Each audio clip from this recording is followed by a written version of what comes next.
Yan po pala, magkakape na ako. At kinain ko po yung sobra ng aking anak. Ayan po siya kumakain ng tinapay. Gilid lang po yung inaano niya.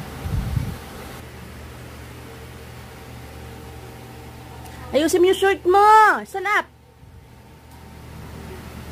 Yan po siya. Non-verbal po yan. At yan po yung ulam niya.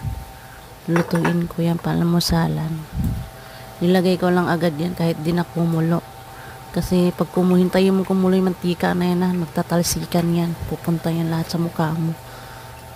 Parang ano yan, kumukulong tubig.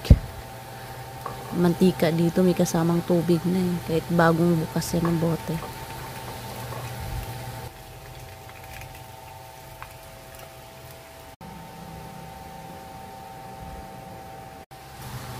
At pagluluto din ako ng ulam ko, tilapia. Pritong tilapia para mamaya pag uwi galing sa school. Para may makakain namin yung tanghali. Talsikan naman salang ito. Tubig eh.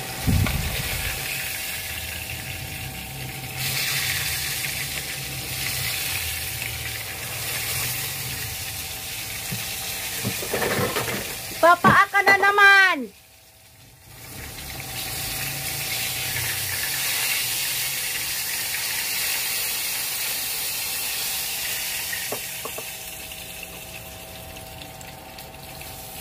Tatalsik.